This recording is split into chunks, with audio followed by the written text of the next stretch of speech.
It was a dark and stormy night. The wind howled outside, and the trees shook their branches like ghosts in agony. Lucas was alone at home, a small cabin isolated deep in the forest. He had chosen this peaceful retreat to escape the chaos of the city, but now, in the middle of a storm, he began to question whether that decision was wise. Sitting in his favorite armchair in front of the roaring fireplace, Lucas tried to focus on his book. The fire cast dancing shadows on the wooden walls of the cabin, creating a cozy and frightening atmosphere at the same time. The rain hammered the roof with increasing force, as if trying to get in at any cost. He was used to being alone at home, but tonight felt different. A feeling of uneasiness accompanied him, as if something was wrong. The noise of the storm didn't help, obscuring any other sounds that might be outside. As he read, Lucas heard a creak coming from upstairs. He froze, his eyes fixated on the stairs leading to the second floor. It could have just been the wind or his mind betraying him, but he couldn't shake the feeling that something was out of place. Taking a deep breath, he decided to check. He grabbed a flashlight from the table next to him and began to climb the steps cautiously. The creaks continued, accompanying his footsteps. Every beat of his heart seemed louder than the last. When he reached the top of the stairs, the flashlight emitted a faint light that illuminated the dark hallway. There was nothing there, or at least that's what he thought. But then, in the dim light, he saw a shadow moving. It was as if something was hiding in the corners, avoiding the light. Lucas swallowed hard and muttered to himself, "It must be my imagination." But the feeling that he was not alone in the house grew stronger. He approached the master bedroom, where the shadows seemed to be gathering. The door handle was cold to the touch as he slowly turned it. The flashlight revealed the inside of the room, and he breathed a sigh of relief when he saw it was empty. He approached the window and looked out, watching the trees twist in the storm. That's when he heard a whisper. A soft, chilling voice that seemed to come from somewhere inside the room. "Lucas?" the voice murmured, sending shivers down his spine. He turned quickly, the flashlight shaking in his hand. Anything. The room was empty. He searched the room by flashlight, but found no one. The whispering voice continued, now seeming to come from all sides. "Lucas, you're not alone." Terror gripped Lucas. He ran out of the room, slamming the door behind him. The voice continued to whisper his name, getting closer and closer. He locked himself in his own room, breathing heavily, trying to understand what was happening. The feeling that something evil was inside his own home tormented him as he curled up in bed, wishing that night of storm and terror would end soon. Lucas remained curled up in his bed, terrified of the whispering voice that haunted him. Every breath was filled with fear, and his eyes stared into the darkness of the room, waiting for something to materialize. The voice continued to whisper his name, as if he knew all his secrets.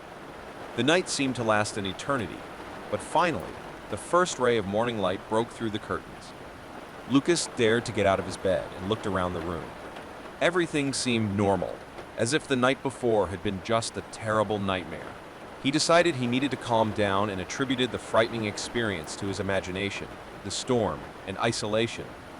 He opened the curtains and daylight flooded the room, chasing away the shadows from the night before. He felt relieved and decided to face the new day with courage. As he went downstairs, Lucas noticed that the house was strangely silent. Normally, he would hear the sounds of the forest outside, but now there was an oppressive silence. He headed to the kitchen to prepare breakfast, trying to ignore the fear that still tormented him.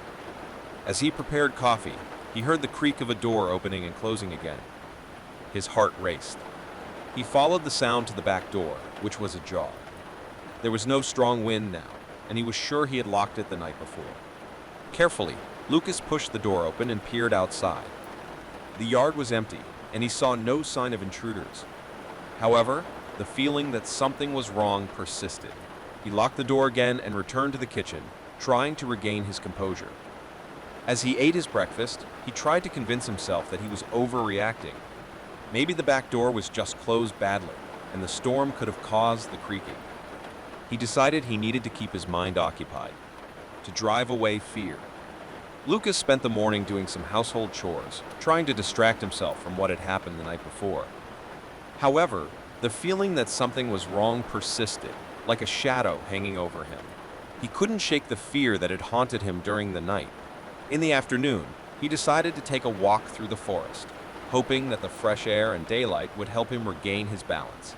He ventured along the trails he himself had carved, but even there, in the heart of nature, fear still accompanied him.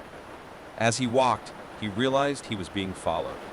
He turned quickly, but saw nothing but the trees and the silence of the forest. His hurried steps took him back to the cabin, where he locked all the doors and windows, desperate to feel safe. At night, Lucas couldn't shake the feeling that something terrible was about to happen. He went up to his room and locked himself there, keeping the light on. Every sound in the house made him jump, and he was tense, like a bow stretched to its maximum. That's when the light failed. The room suddenly went dark, and fear gripped him. Lucas held the flashlight with shaking hands, waiting for the electricity to come back on. But then, a voice whispered again, closer than ever. "Lucas, you're not alone."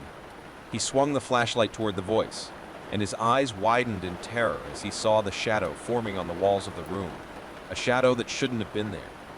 She twisted and turned into something he couldn't comprehend, something terrible that was beyond human comprehension. Lucas knew he was facing something supernatural, something that couldn't be explained by logic. And now, he was alone in the darkness with the unknown approaching. Whatever it was, he was determined not to let it get away. In the darkness of the room, Lucas kept the flashlight shaking, illuminating the shadows that moved on the walls. The shadows took shape, creating grotesque and frightening figures that seemed to contort as if they had a life of their own. Terror was written all over Lucas's face as he watched helplessly. A dark figure, looking like a woman, began to stand out from the shadows. Long, blackened hair fell over her face, hiding her eyes. She was slowly approaching Lucas, moving with unearthly grace. Her face was contorted into a sinister smile, and her lips seemed to whisper unintelligible words. "Who are you? What do you want?" Lucas finally managed to stammer out, but the shadowy figure didn't respond. She continued to approach, her presence enveloping Lucas like an icy mist. Despair took over him. He raised the flashlight and tried to illuminate the figure, but the light simply passed through it, as if it were made of smoke. She kept moving forward, closer and closer, until she was almost touching him. "Get out of my house!" Lucas shouted, his voice shaking with fear. But the shadowy figure only laughed, a chilling sound that seemed to echo throughout the room. Lucas realized that no matter what he did, this sinister entity could not be expelled easily. In a last act of desperation, Lucas grabbed a nearby chair and threw it toward the shadowy figure. The chair passed through the figure without causing any effect, and the figure moved even closer. It seemed like nothing could stop her. With his heart beating wildly, Lucas retreated to the far wall of the room. He was cornered, and the figure was about to catch up to him. It was as if he was about to be engulfed in eternal darkness. Then he had a desperate idea.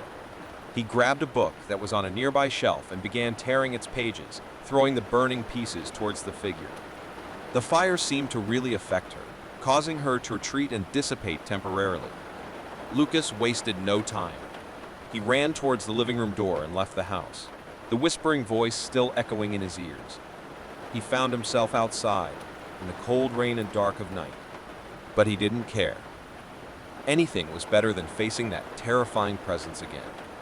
He remained outside, watching the cabin, which was now engulfed in flames. The fire consumed his house, and he knew there was no going back. The shadowy figure, whatever it was trapped within the flames, but Lucas wasn't sure if that was enough to free him. As the flames devoured the cabin, he walked away, leaving behind everything he had once considered his refuge. He knew the battle against terror was far from over, but he wouldn't give up easily.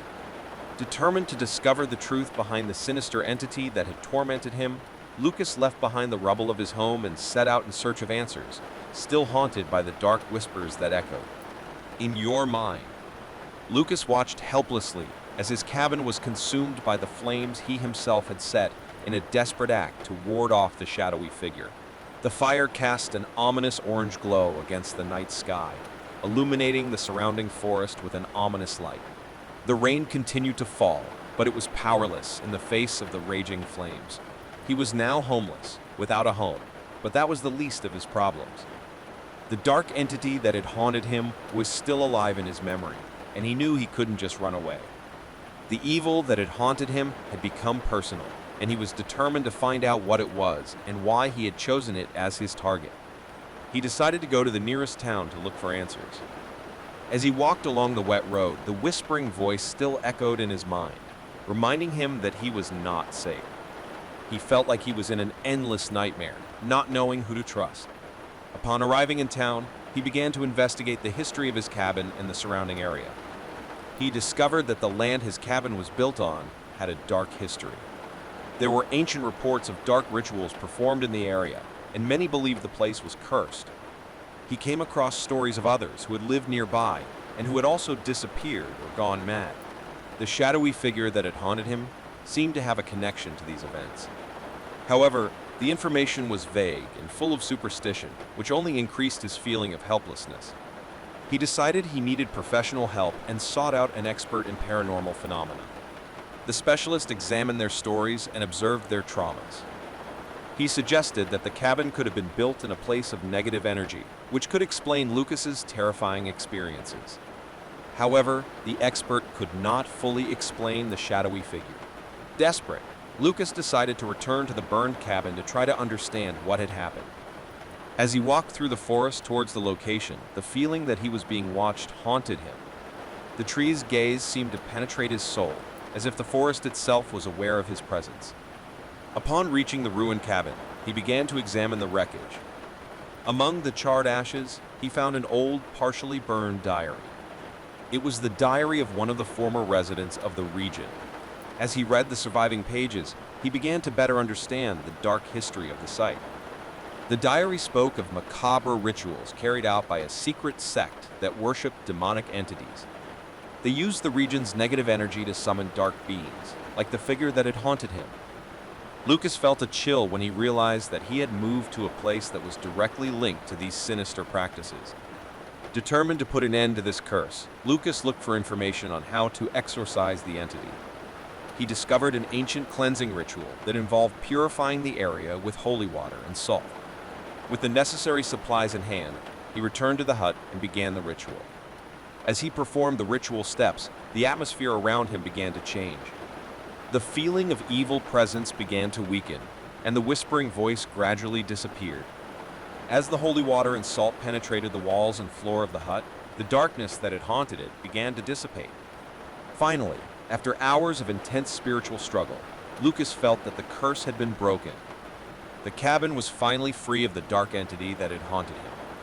He knew that the forest was still full of secrets and dangers, but at least now he could get back to his life. Lucas never forgot the terrifying experiences he had in that house, but they made him stronger. He left his dark past behind and started a new life, far from those cursed lands. However, he knew that evil was always lurking in the shadows, ready to strike again.